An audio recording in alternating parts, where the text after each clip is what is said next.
Right. I took your advice and didn't wear a tie. Did you notice that? This is probably like the 5th time in my life I've worn a jacket without a tie, or the 10th time. If you want to put this on, I'll put it on. You won't be able to hear him. It's right. Or it'll be just rumbling the silver part goes up. Right. Where do you want it? Right on the edge there?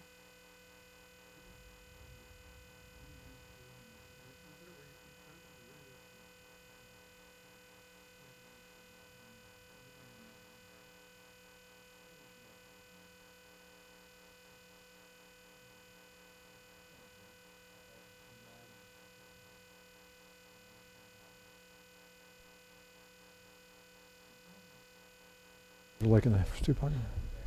Okay. Hello, Jeff Hansen. So you're live now? Live, right? So anything you say will Go nowhere. Yeah. So stop talking. Is that it? Is that the advice? Turn it off if you want for a minute. As if you. Remember to turn it back on. Well, Joel's going to tell me, aren't you? Okay, should be on there then. We want to turn it off. Oh, you want to turn it off? Yeah. Okay, we can just hold it down for a second.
Good evening. My name is Victoria Hotalan, and I am a member of the Student Philanthropy Council. We are pleased to welcome you to tonight's virtual Alumni College lecture with Professor Bruce Stinebrickner. Professor Stinebrickner's teaching and research have centered mostly on American politics. At DePauw, he has taught the department's introductory course on American national government, as well as courses on state and local government, civil rights and civil liberties, public policy, research methods, and the presidential selection process, and political parties. It's quite extensive. He also periodically teaches a senior seminar entitled Revisiting American National Government, in which seminar members read and critique leading political scientists' recently published books and articles on the American political system. He has been the editor of 38 editions of American Government with McGraw-Hill, an annually revised reader used in introductory American government courses across the United States. He is the co-author with Robert A. Dahl of Modern Political Analysis, the 6th edition, with Prentice Hall in 2003, and has published a handful of articles treating the American nomination process. On behalf of the Office of Alumni Engagement, we welcome Professor Bruce Stinebrickner to tonight's virtual Alumni College to speak on, Is this any way to choose presidential candidates? Professor Stinebrickner will make some introductory remarks and then take questions from attendees here in Watson Forum and from those watching online. If you are participating via webinar, please use the link from your event confirmation email to submit a question for Dr. Stinebrickner. Now here tonight, please join me in welcoming Professor Bruce Stinebrickner. Thank you.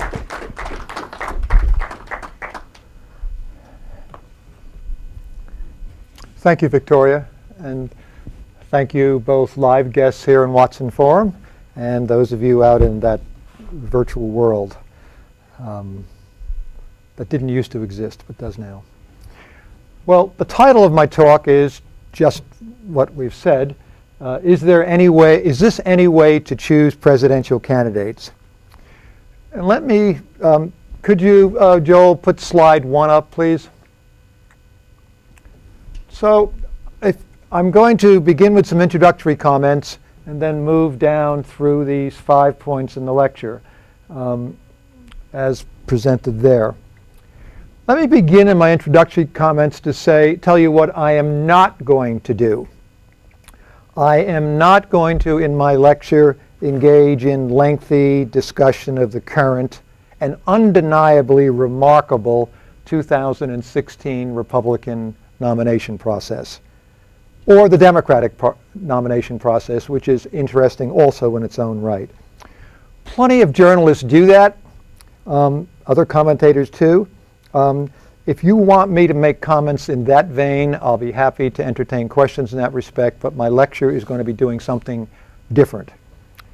What I want to do in the lecture is put into context the operation of the contemporary American nomination process with an eye to giving us some bases to address the question that forms the title of the lecture and to come up with some possible responses. Is this any way to choose presidential candidates? What I hope to do is share some background information and some context that leaves you better equipped to respond to that question. Let me add as an aside that this putting into context and questioning the wisdom of the current presidential nominating process is not something I dreamed up because of the Donald Trump phenomenon this year. These are indeed ideas and thoughts that have been rattling around my brain for a number of years. They've sometimes come out of my mouth to various students who are captives in my courses, and they've also occasionally come off my fingertips onto the computer keyboard and made it into articles I've written about the process. So this is not a Donald Trump-derived lecture, although I'll be the first to admit that his presence and the likelihood or the high possibility that he's going to be the Republican nomination may make the topic all the more interesting and relevant. A second disclaimer, still in the introductory comments, is that it doesn't mean that we can't mention the names Trump, I just did, or Kasich, or Cruz, or Sanders, or Clinton. We certainly can, and I expect they will come up both in my lecture and certainly in the question and answer session afterwards. but that is not going to be the focus of the lecture, as already discussed. So let me move now to part 2, the unique nature of the U.S. presidential nominating process. Well, I think I've just said it. The United States is the only democracy in the world in which there is widespread mass public involvement in the nomination of candidates for chief executive. It doesn't happen anywhere else. If someone asks you, tell me some unique features or very unusual or very important features of the American political process, you could do a lot worse than saying, oh, the nominating process by which we choose presidential candidates. It is one of the distinctive features of the American system, and in my view, one of the most important distinctive features. So that's, if you remember nothing else from the lecture, remember that. This doesn't happen anywhere else. Widespread public involvement. Not only is there widespread public involvement, voting in other words, but there are a number of other features that characterize the nominating process, which I want to call to your attention by enlisting them, even though I imagine most of you are familiar with them. The system is indirect. Voters go to the polls in primaries or go to caucuses, and they elect delegates who in turn go to a national nominating convention and choose the nominee. Not a direct system, it's an indirect system of mass public involvement. It's done on a state-by-state basis. It's not a national election system, it's a state-by-state system. And the states don't do it all in one day, as you all know. They do it over a 4-month period. That's another uniqueness. I don't think there's another election system in the world that conducts an election over a 4-month period. Americans may take it for granted. If you think about it for a moment, it is exceptionally bizarre. Let's have an election over the next 4 months. Excuse me? What? The 56 or so different jurisdictions, I didn't say 50, I said 56 or so, because there's the 50 states, there's the District of Columbia, there's Puerto Rico, there's American Samoa, there's the Virgin Islands, there's Guam, there's Democrats abroad, there's Republicans. It runs to about 56 different jurisdictions conduct delegate selection processes as part of this indirect system. Guess what? You know this already. The 56 jurisdictions use vastly different rules. There are caucuses and primaries. There are closed primaries and semi-closed primaries and open primaries. There are winner-take-all allocation procedures and congressional district-based congressional allocation procedures, etc. I mean, it is a smorgasbord of rules and procedures that govern the 56 different jurisdictions that participate in the nomination process. And then finally, and often overlooked, you probably knew most of what I've just said. Maybe you couldn't produce the list, but you knew. Finally, and often overlooked, there is no single entity that is responsible for this process. Indeed, quite the opposite, there are a number of figures or actors or entities that have a finger in the pie. I'll just run down a quick list of them. The national party committees, the national conventions themselves, state legislatures, state party organizations, the U.S. Congress, the U.S. Supreme Court, and the Federal Election Commission. That's just for starters. No wonder it's such a, what some people would call a mess or a hodgepodge. I move now to part 3 on the lecture, 4 eras, again as a way of providing context, 4 eras in the history of the U.S. presidential nomination process. And I guess you can tell from the notion of 4 eras that it ain't always been this way. It used to be different. And can you now, Joe, put up slide 2, please? So you see on the slide the 4 eras. And I'm not going to tarry long on 1, 2, and 3 because we're interested in the contemporary nominating process. But again, I think this is useful context. The Congressional Caucus system, which existed in the early days of the Republic, essentially lodged responsibility for the nomination of presidential candidates with members of Congress of the relevant party. So the Federalist members of Congress got together and decided who was going to be their candidate for president in 1800, 1804, 1808, and so forth. And the Democratic-Republican Party, that was the competitors to the Federalists, they did the same. Very similar to how a modern parliamentary system works. Very similar. The members of Parliament in Party X choose the prime ministerial candidate for Party X, and the members of Parliament in Party Y do likewise. That era lasted until 28, and in 1831 we had the first national nominating convention. And national conventions remain part of the picture ever since, but what's different about eras 2, 3, and 4 are the way the delegates get chosen. From 1831 to 1908, the delegates to the national nominating conventions were essentially party regulars, party activists, members of party organizations. They gathered together at some central location and they decided who they wanted to be their presidential candidate. There was no mass public involvement any more than there was in the first era. In 1912, going on to the third system, with the introductions of primaries in the American political system as a consequence of the efforts of the progressive movement, a number of states introduced primaries to choose their delegates to the National Nominating Convention. And the term mixed system, it's not my term, it is the commonly used term to refer to that period, a period in which between 35 and 45% of delegates to each party's convention were chosen by primaries, and somewhere on the order of 60% were chosen by, were party activists, party organization people, and so forth.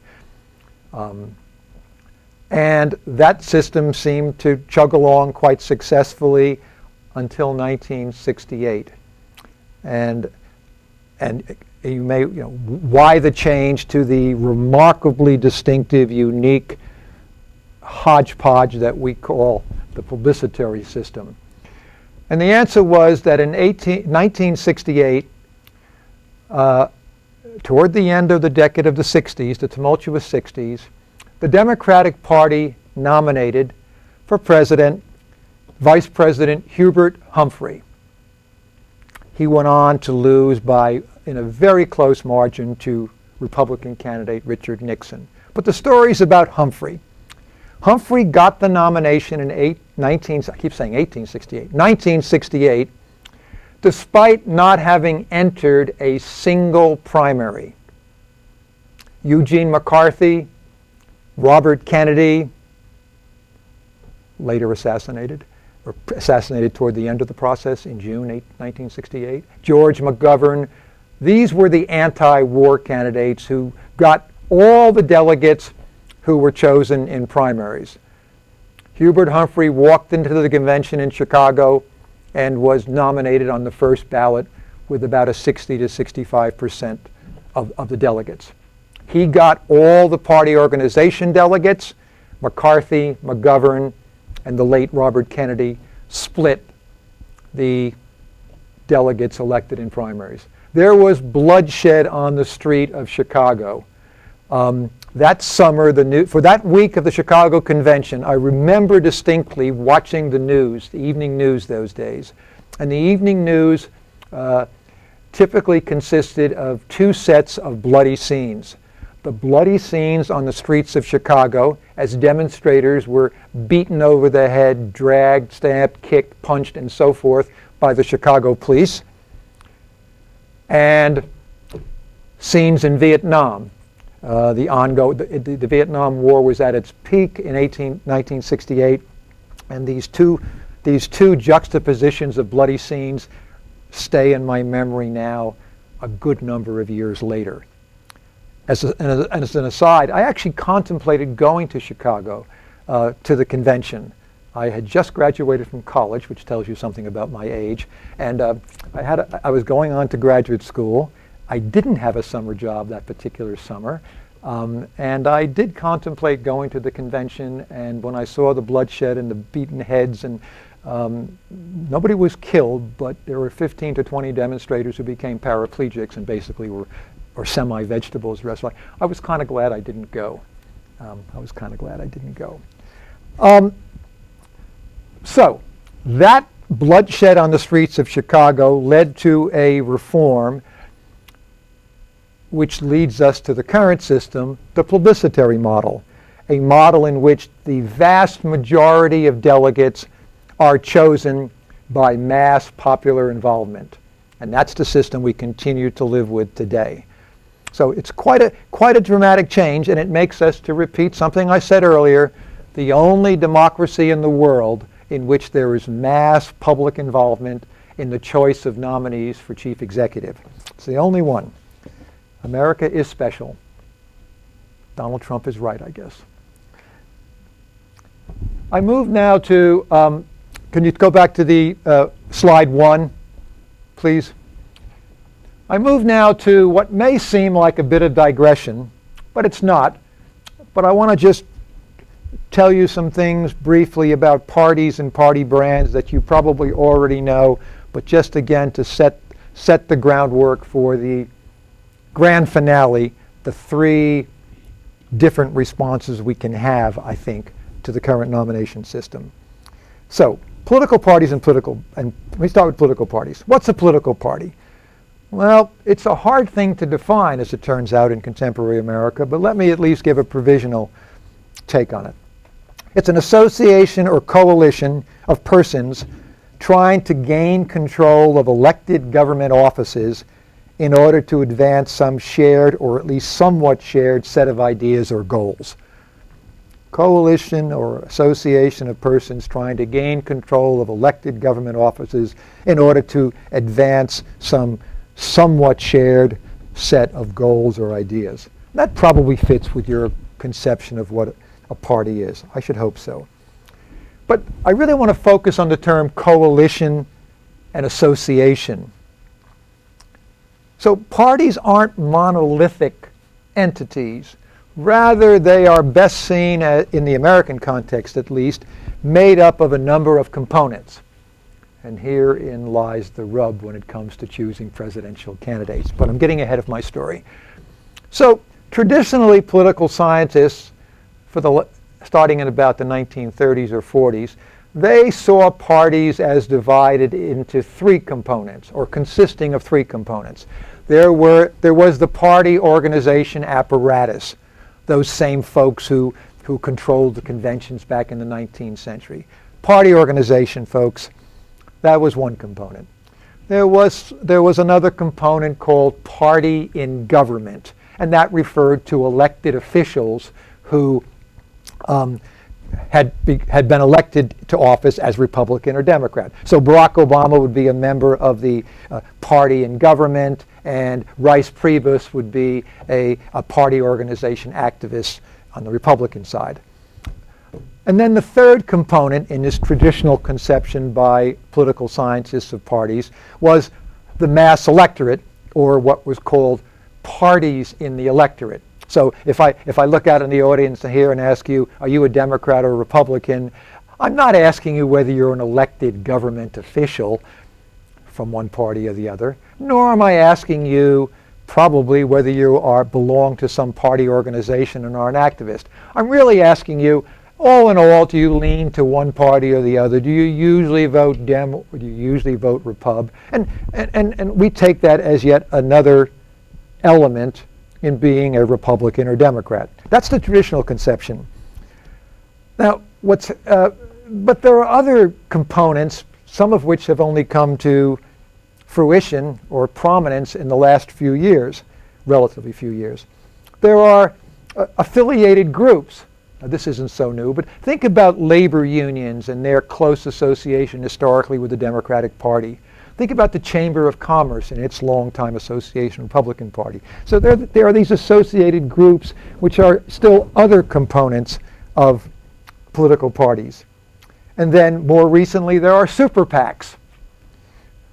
These organizations that sprung up and came to legality as a result of the Citizens United decision in 2010. And we know that there are super PACs who campaign, who work on behalf of certain Republican candidates and others that work on behalf of certain Democratic candidates. But there are also super PACs that work on behalf of all Republican candidates and others that work on behalf of all Democratic candidates. So super PACs are now in the mix too, and in some way, shape, or form may be seen as part of American political parties.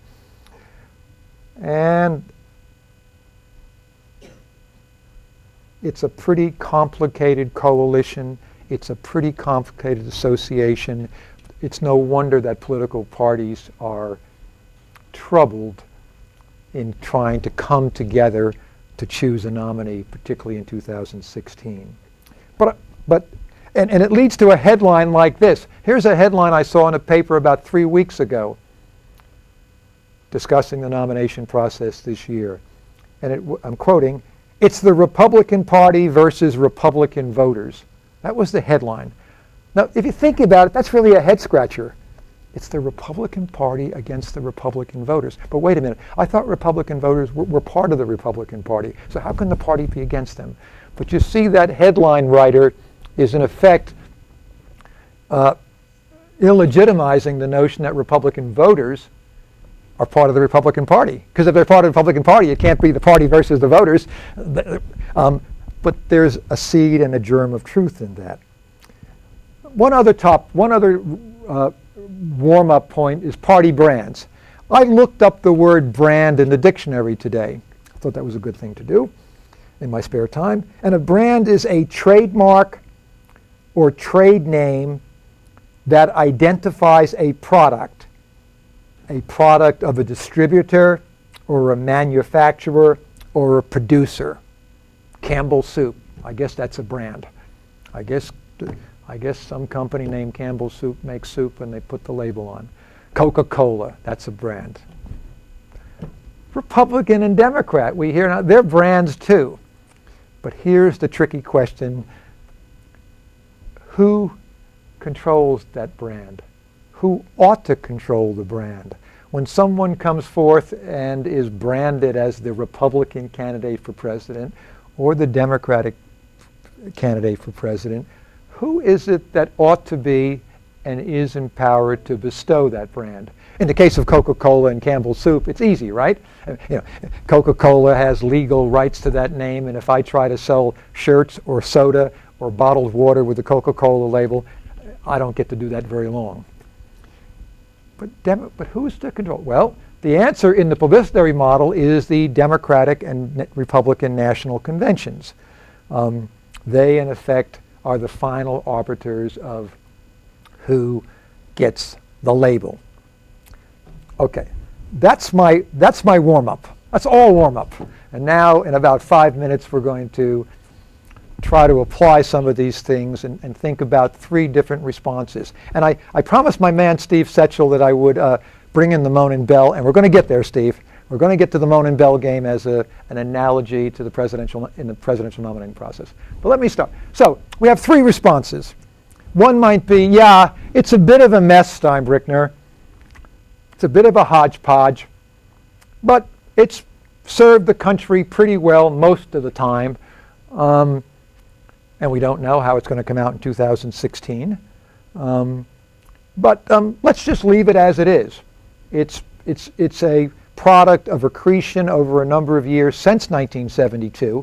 I don't mean to suggest that we're in the publicitary system, but that the very publicitary system has been modified and changed since 1972. So let's, maybe we'll make some minor, but let's essentially leave it as it is. That's one response. It ain't that bad. Hillary Clinton and Bernie Sanders and Ted Cruz and Donald Trump and John Kasich are who the system seems to be throwing up, and that just ain't that bad. Let's see how it plays out. Let's not worry about it. That's one response. A second response is, I think, probably the most conventional response. Let's do some substantial reform, but let's keep Let's keep the central element of mass public involvement, but let's tidy up the messiness of the project, of the process. For example, let's talk about the state-by-state sequencing. Does it really make sense to have Iowa, New Hampshire, and South Carolina and Nevada to be the first 4 ones off the rank? Gee, I don't know. Does it really make sense to have open primaries where voters identified with the opposite party can come into let's say, Democratic voters can come into the Republican Party and help the Republicans choose their candidate? So we could tidy that up. Maybe we ought to do away with caucuses since they are so bizarre, so badly regulated, so difficult for people to participate in. Maybe we just ought to have primaries in all the states. Do we really want a 4-month-long election? Let's compress this. We don't have to do it all in one day, but for God's sakes, let's not have the longest election sequence in the history of the world and by a factor of about 1 million. I mean, who else? A couple of countries have elections that go over 48 hours. Russia has elections that go, but Russia has 12 time zones.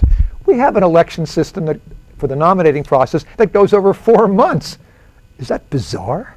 Yeah, so that would be the tenor of B. Substantially reform the process, but keep the same unique involvement of the mass electorate in determining the candidates. Oh yes, and one more tweak, more than a tweak. Maybe if you're trying to reform the process, maintaining that central element, maybe you actually identify an entity or two who are responsible for the process, not let 17 different entities be in it. So maybe you establish a commission, you meaning a party, you meaning maybe the U.S. Congress, and you say, you guys run the presidential nominating processes. You run them. And you run them in a systematic, organized way, transparent, and so forth and so on. Might do that too, all as part of the second response. Now the third response, and my friend Eddie Felling asked me today what was I going to favor among these responses, and I said, that was about 3 hours ago, I said I'm not sure, but truth be told, Eddie, probably this is my preferred response, probably. Response 3, return control of the process to the professionals. Go back to the 19th century system, let the party organization activists and maybe elected members of the relevant party get together and choose the nominee. Let them choose. Let them control the brand. I guess in today's language you might say, let the party establishments decide. A lot of folks on the Republican side would welcome me with that suggestion. But what about the Moan and Bell game? I'm going to use the Moan and Bell game as a way of arguing in favor of response number 3. And it's not a perfect fit, but it's close enough, and after all, we are a DePaul audience here.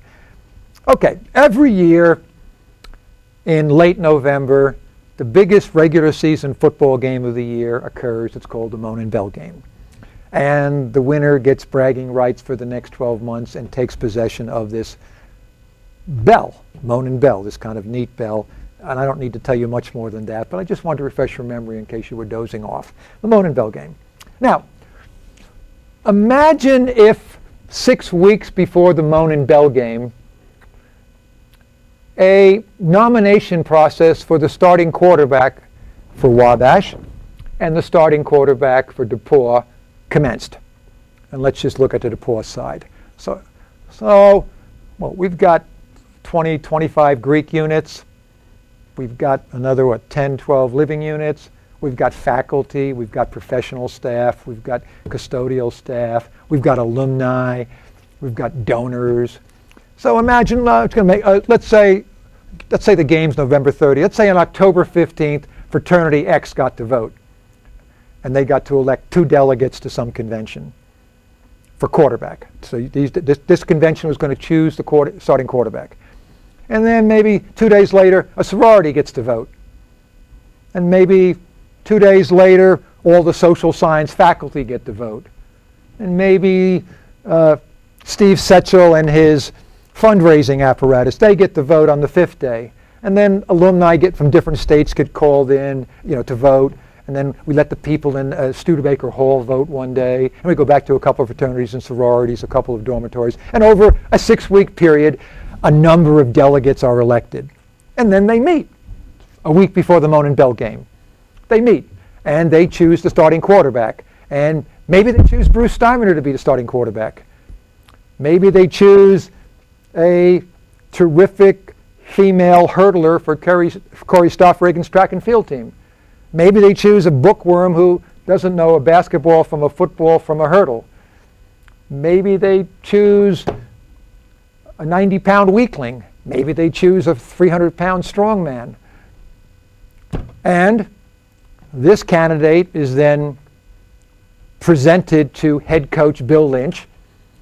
And Bill is then our professional football head coach and his staff. And he is told, go out and win the game. Beat those guys. And he says, but wait a minute. Wait, this is a 90-pound weakling who's never seen a football. This probably is not going to work. How could that come about? And we say, well, we don't know exactly how it came about, but he's really popular. He's really a good guy. Oh, and by the way, some Wabash people came down and voted in some of the fraternity party because, am I not correct? There are fraternities at Wabash that have fraternities here. So, yeah, there was some. Not all the primaries were closed. Some Wabash people snuck in. So, what do you think? You might lose interest in the Monin Bell game, or maybe you'd have more interest. But remember, you don't have to go to the Monin Bell game and root for DePaul. Are there any DePaul people who go and root for Wabash? Not many, but a few. Why does that happen? Well, suppose there's a DePaul female student who has a Wabash boyfriend playing on the team. You can hardly blame her for rooting for Wabash. Or how about a parent who has a DePaul alum whose son, for some reason, has gone to Wabash and plays football there, might root for him. So, the game would go on. The fans could root for whomever they wanted. Voters can vote for whoever they choose. But I see smiles here in the live audience, and this is just so weird. And I submit to you, it is weird. But is it any weirder than the way we nominate presidential candidates? The sequential nature, the possibility of outsiders being involved, the indirect system to a convention, and so forth and so on. So I submit to you, I'm coming out of the closet, Eddie. I think I support option 3. I think we ought to put control of the nominations back in the hands of the political professionals. And with that, I'll stop. And thank you for your attention. We'll take questions from the audience here in Washington Forum as well as from our alumni online. We have a question right here. If you could introduce yourself and use the microphone. Hello, my name's Katie. Hi, Katie. How's it going? So you said that you want to reintroduce the third idea with party professionals picking the presidential candidates. So what do you say to scholars who already think that political parties aren't growing weaker, but are in fact still as strong as they once were, and party leadership still has that control? I say to them that that's probably true, although 2016 is testing that, is it not?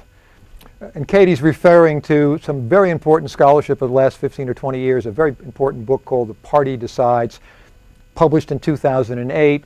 And the argument is, it's really quite a famous political science book, and the argument is that despite the overlay of the publicitary system, in fact, party elites and party establishment still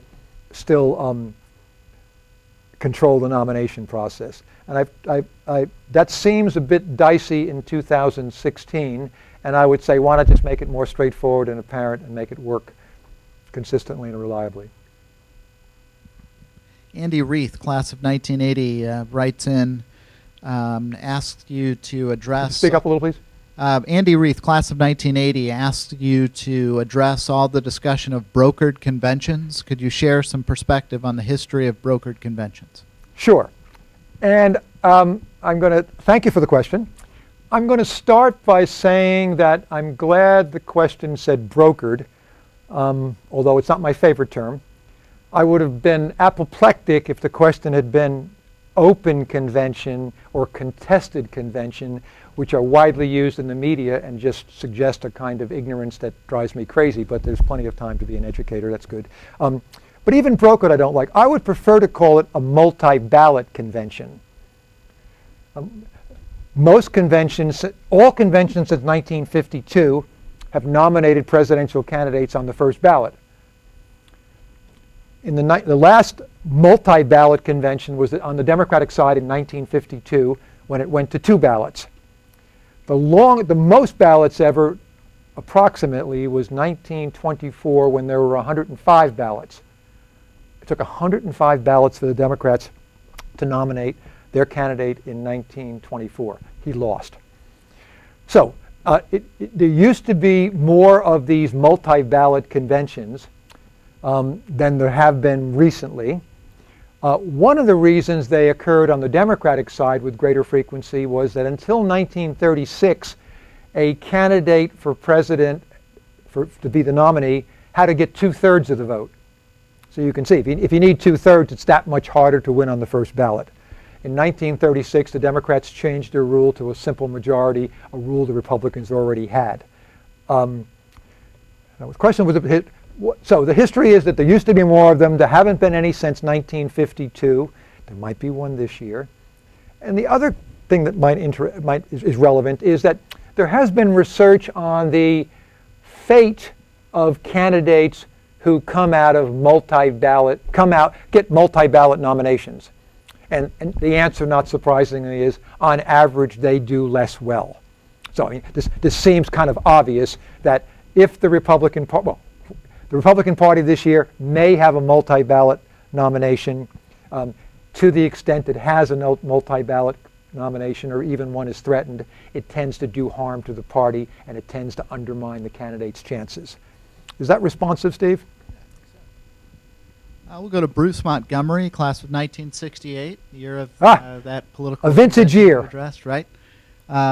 He says the party professionals still have a considerable influence, but if they have sole control, would that not make democracy less secure by surrendering power to the select few, making it harder for change to occur and the process less responsive to the people? Yes, no, maybe. One way to look at this is to realize that not every element in a democratic political system needs to be democratic. Most Americans would say, for example, that the U.S. Supreme Court is an important and good ingredient in the operation of American democracy. I think most Americans would say that. Certainly we know the Supreme Court has higher approval ratings than the U.S. Congress. So when you try to assess whether a particular system is democratic or appropriately democratic, you don't have to have democracy in every nook and corner. The argument suggests that the party professionals, well, let's go back to the Monin Bell analogy, if I may. Why do we trust Bill Lynch to field the best possible football team in the Monin Bell game against Wabash? It's his job. I mean, it's his job. And if he loses lots of football games, not just Monin Bell games, eventually coaches lose their jobs. So we can rely on an incentive system that coaches want to win football games, basketball games, soccer games, volleyball games, and so forth. And we can rely on them to do the right thing, to put the best possible players out there, and they have expertise to choose them in a way that the rest of us don't. Similarly, party leadership, the establishment, if you will, they want to put forth a candidate who's going to win. A candidate who indeed will gather 50% plus one, figuratively speaking, of the American population. They're not going to give us a dog, and they're not, in general, and they're not going to give us someone who is unpopular and can't get a lot of votes for their party. So the I think the incentive system that party professionals have is pretty reliable and pretty reassuring. We have a number of questions streaming in online, but I want to make sure that folks here in Watson Forum have an opportunity to ask a question. So if you do, just put up your hand. But we'll go to Rachel Burris, class of 2015. Dr. Stinebrickner, being mindful of the hodgepodge of different entities involved in the process, how would you imagine a transition back to the previous system, your option 3, would look? How could a regression be possible with so many hands in the pot, so to speak? I didn't quite hear the last part of the question, but the answer is I don't think the return to the 19th century model is a realistic hope. I can't imagine how that transition would happen. So if that's the pitch, I take the pitch and I miss the pitch. Although, when the plebiscitary model was initiated in 1972, there were no superdelegates. You are familiar with the term superdelegates. They were introduced in the early 1980s on the Democratic side, and superdelegates are, in effect, a throwback to the 19th century system. About 20% of the delegates who attend the Democratic convention are the so-called superdelegates, and the Republican side is on the order of about 8%. So one can imagine, Steve and Rachel, one can imagine there being an incremental move in that direction. Let's have more superdelegates. Let's continue to have mass public involvement, but maybe we glide back toward the mixed system. I think that could be a realistic possibility. Tyler Bushin, I believe it is. Forgive me if I'm mispronouncing that, Tyler. Class of 2015. It seems that a large amount of discord around the political party candidate selection system has to deal with how political parties and their voters interact. It seems that the relationship between these two groups, the parties and their voters, has changed drastically. Specifically, that the benefits of being part of a political party do not help the individual as much as it used to. Can you define or help to clarify what the nature of the relationship between political parties and voters should be? Wow. Well, let me begin by suggesting what the relationship is in most industrialized democracies in the world. And I noticed in the question, I believe the term member of a party. It turns out that the United States, here's another unique feature of the American system. The United States is, I think, the only industrialized democracy, or certainly one of the few, that doesn't have card-carrying, dues-paying members of parties. So if somebody in Britain says, I'm a member of the Labour Party, somebody on the street or in a pub, let me see your card. And they'll have an ID card that says, Bruce Stinebrickner, member of the Labour Party, annual dues paid. And so Stinebrickner would have to pay dues to become genuinely a member, would have to attend meetings. If you miss a lot of meetings and you get thrown out, people get expelled from parties. I don't think that's such a bad system. And then, now what about voters? Then voters are kind of like us folks in the stands at the Moan Bell game. We can cheer, we can go, we can not go. But last I knew, I have absolutely no influence over who starts as quarterback in the game. Bill Lynch has never asked me, Bill Lynch is a friend of mine, he's never asked me, gee, Steinbrenner, who do you think should start? And if he did ask me, I would question what was wrong with him that day. And I think it's a good situation. Let the professionals do it. And I do root for DePaul in the Moan Bell game, but I have nothing to do with who's on the field. I just root for the guys in black and gold. Kelly Stone, class of 09. You addressed the order of state primaries earlier. This question goes to that topic. The order of voting in the primaries arguably gives places like Iowa and New Hampshire outsized attention. How do you think this impacts policy or policy discussions and campaigns? For example, ethanol support in Iowa is a common example cited, although Cruz buckled that trend this year. But I think the addiction got more attention in 2016 because of New Hampshire. Are there other examples, and do you think that this has real impacts on policy, or is it its impact blown out of proportion by the media? Ethanol, of course, the questioner is right. Ethanol in Iowa is the quintessential example. If the Iowa caucuses weren't the first stop in this 4-month sequence of delegate selection processes, none of us would have heard of, most of us wouldn't have heard of ethanol, and it wouldn't be subsidized by the government. So I think that's a classic example. I'm not in favor of the sequential nature of the delegate selection process, and I'm sure not in favor with an invariable sequence that privileges Iowa and New Hampshire, for all the reasons that I think our questioner knows. You might wonder how Iowa and New Hampshire got to be first and second. You might wonder that.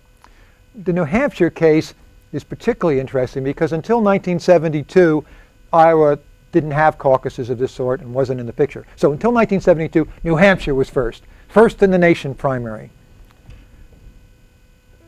New Hampshire scheduled its primary in February or so, back in the days of horses and buggies, before the spring thaw began to come to New Hampshire and make the roads impassable for months. It turns out that apparently in New Hampshire, not that I've ever ridden in a horse and buggy, and not that I spend much time in New Hampshire, but apparently it's easier to drive horses and buggies over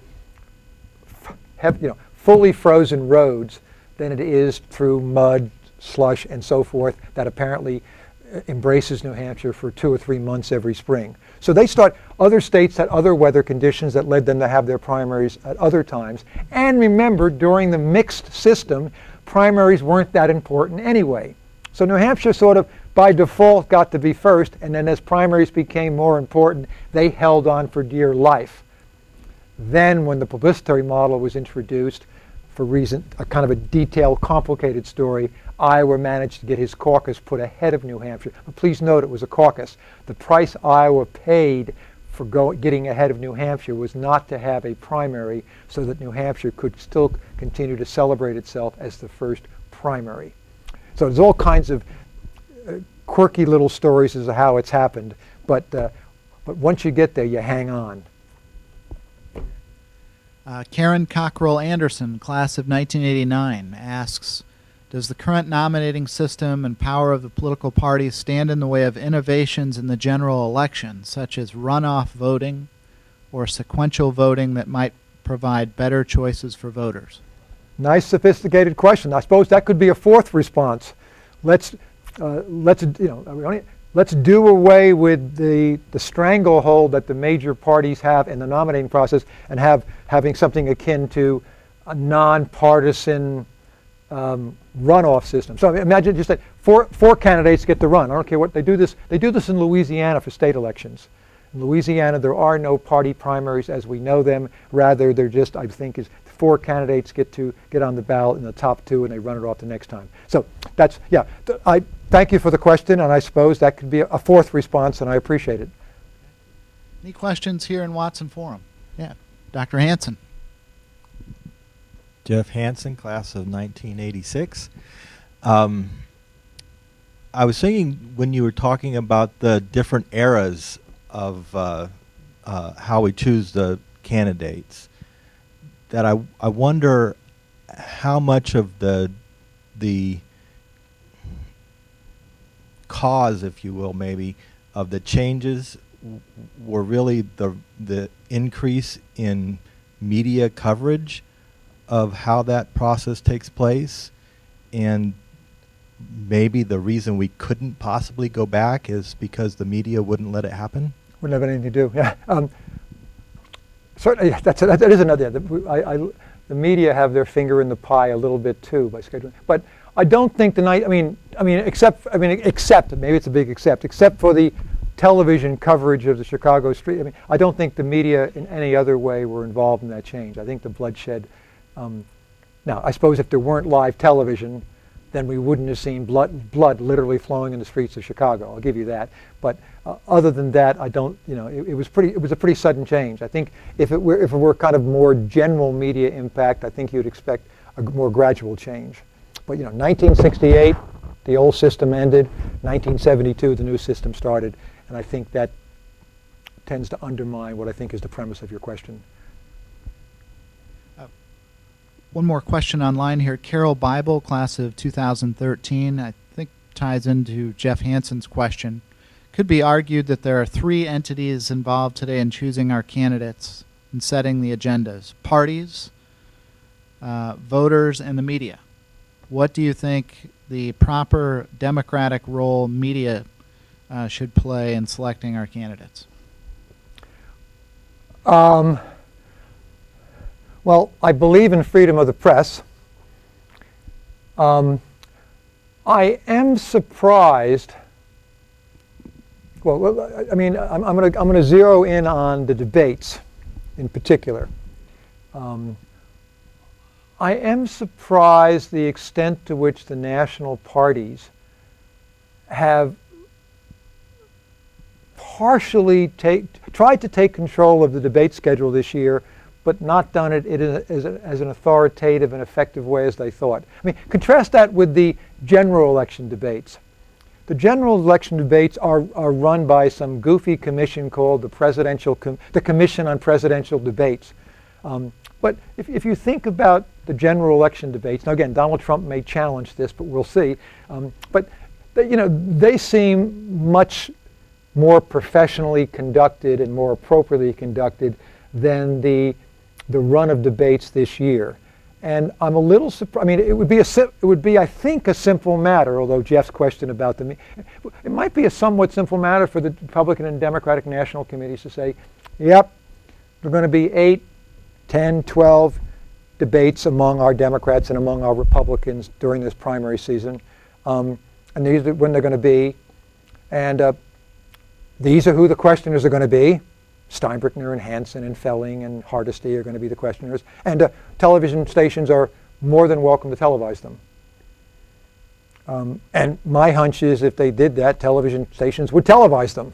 They might not get the ratings. So I'm a little. So the two committees, the Democratic National Committee and Republican National Committee, they did take a giant step forward this time in trying to control the number of debates and the scheduling of them, and who was eligible to be in them.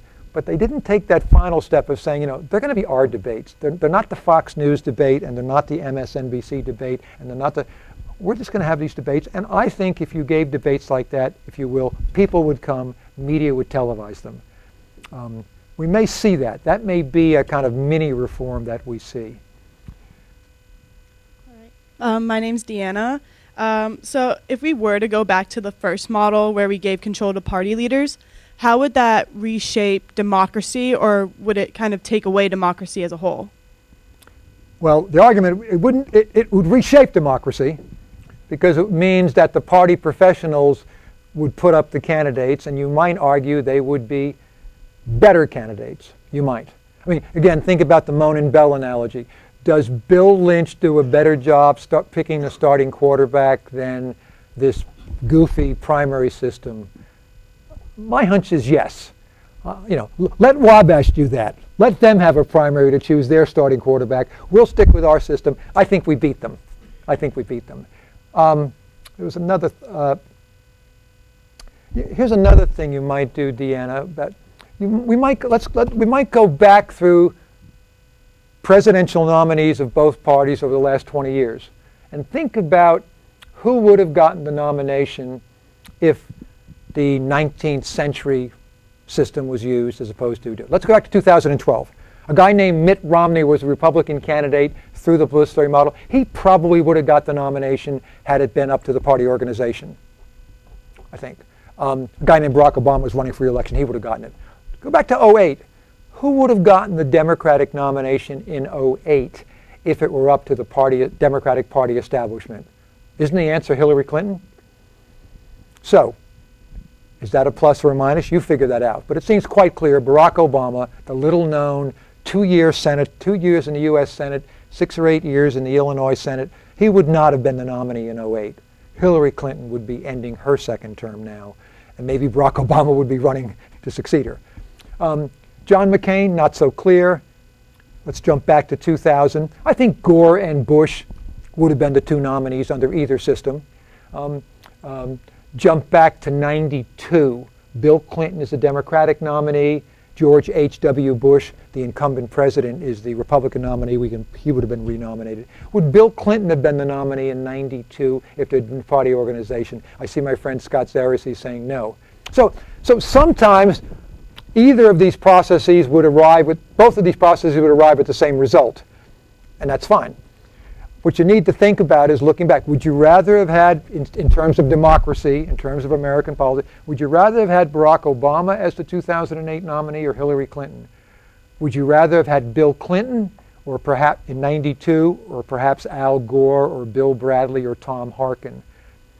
In 1972, would you rather have had George McGovern, who never would have been nominated by the party establishment, or a recycled Hubert Humphrey, or Birch Bayh of Indiana, or folks like that? So you can go back. It's not too hard. Jimmy Carter, you would never have heard of Jimmy Carter if the party organization in 1976 were choosing a Democratic nominee. Never would have heard it, because he wouldn't have gotten it. He would have been this little-known governor from Georgia that you never heard of. Instead, he got the nomination. So I think that's what you can ask yourself. Is it better or worse for American democracy? You can go through it and figure out. And depending on your answer to those questions, you can figure out whether the publicitary model is a good thing or not. And when Donald Trump gets, would you agree, Deanna? Donald Trump would not be chosen by the party establishment, party organization this year. If he becomes the nominee, are you going to raise up a flag of celebration because the publicitary system's been in operation and isn't democracy wonderful? Or are you going to say, man, maybe Steinbrenner was right. Wouldn't it have been better if they got to pick? That's your decision. Going to Palo Alto for our next question. Your friend Matt Masholi writes in and says, Dr. Steinbrickner. Hello, Matt. For many years, you've edited annual editions, which pulls together some of the most important political articles every year. If you had to state what have been some of the most important pieces so far of this election cycle, what would a few be? Looking ahead, any themes that seem particularly ripe for good coverage this year? So he's asking about what articles are going to go into the end. Well, he hasn't been editing this book for 38 years like I have. One of the troubles, Matt, is that anything written today will be outdated by next 6 months. So what I'm going to try to do, Matt, is write a piece myself, particularly tailored for the book that does all the right stuff. I'd like to see some stuff about media and their role and debates. I'd like to see some stuff questioning the very process itself. I think it's a point I haven't made firmly enough in my lecture, but I do think that when people talk about reforming the nominating process, it's always quite narrow and constrained, and I fell into a little bit now too. Well, maybe they're going to change the way debates are run, or gee, let's end open primaries. But the elephant in the room is, do we want mass public involvement in the nomination process? That's the elephant in the room, and that tends to get ignored as we fiddle around the edges. Oh, let's have more superdelegates. Let's have fewer superdelegates. Let's have winner-take-all allocation of delegates. Let's have proportional representation. And I think I'd like to have articles that talked about the elephant. I might write one myself, Matt. All right. Maybe time for a couple more questions here. Kay Shelton, class of '89, writes, if we change to the 19th century model for the nomination process, might that increase or decrease the corrupting influence of money? For example, the PACs having to raise excessive amounts of money for advertising, etc. That's a nice question. I would think, I never thought of that, and I hate having it called the 19th century model, but I guess I open myself up to that. I would think offhand it would reduce the impact of money. I would think that the party establishments would choose candidates who were broadly acceptable to the population because they want to win, and then in turn money would flow to them. Okay. That's my offhand reaction. And of course, that money would be available for the general election because there wouldn't be much of any money spent for the presidential selection process. Americans vote. There is a back. I think there was an earlier question about democracy. One of the advantages of having a, shall we say, a more private nominating process, Deanna, I think would be that voters who get tired of presidential elections, they might be able to concentrate more on, if you will, the championship game. Now they get distracted by the first round and the second round and the third round and the fourth round, and by the time the championship game's like, God, who's playing? I can't remember. So I mean, you have to realize that citizens have other things to do other than follow presidential elections, and we in effect ask citizens to follow, or ask them to. They're almost forced to follow or be inundated information about presidential elections for 12 months. Again, there's no other election system in the world, no other that elections run that long. You probably know in Britain, Australia, Canada, parliamentary elections are sometimes announced 6 weeks before they occur. So today nobody thinks it's going to be an election. Tomorrow the Prime Minister says, oh, we're going to have an election in 6 weeks, and in 6 weeks it's over and done with. That might be actually a positive feature. Yeah.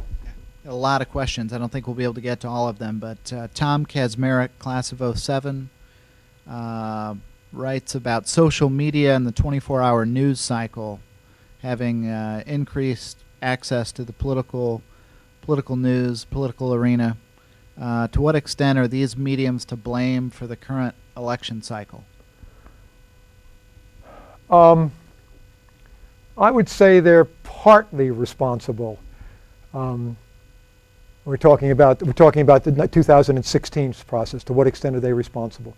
I would say they're partly responsible. Their influence is growing, and Donald Trump. I almost call him Donald Tweet. Donald Trump has proved himself a master at that. But can I use? There's something I read today which struck me as particularly interesting, and I think I want to share. It's well established that what we know as gaffes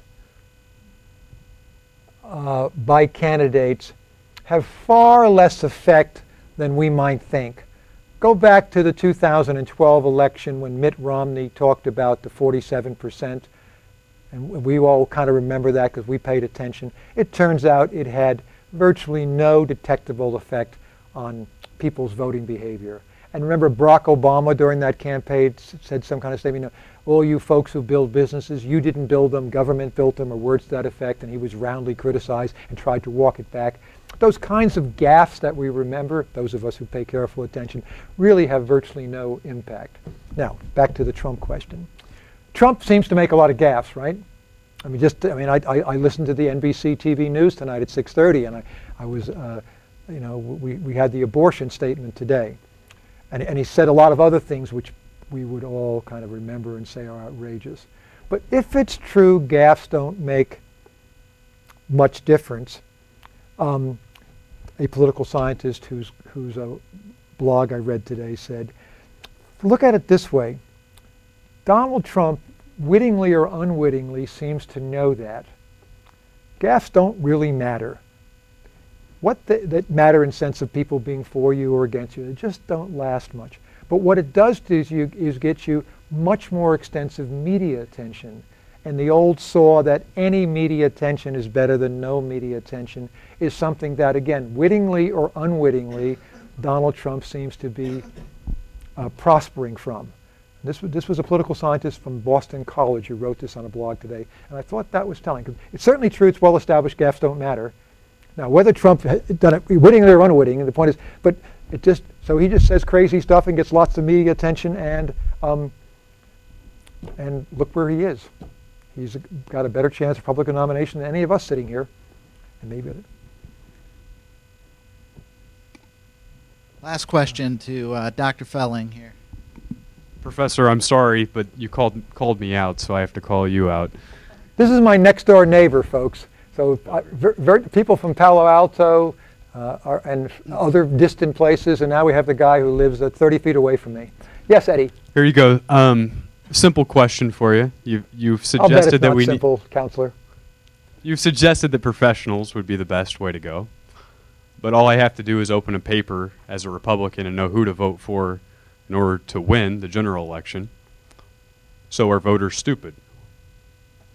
I see. Are primary voters stupid for Well, not? I know by looking at polls that all I have to do is vote for Kasich, and Sure. I will win the general election Yep. as a Republican. So I don't need the professional coach to tell me who our nominees should be. So are voters just stupid? My response to that is I'm going to defend they may not be stupid. They may have other values. So let's go back to I love the Monin Bell one. Okay, so there's a sorority voting in this Monin Bell quarterback nomination process. And they have a really popular woman in the sorority who's 5'1" and weighs 98 pounds, but she's just a terrific kid. So they vote for her because they aren't all that concerned with winning the Monin Bell game. They just think it would be neat and cute to make a statement by having this wonderful 98-pound, 5'1" woman as the starting quarterback.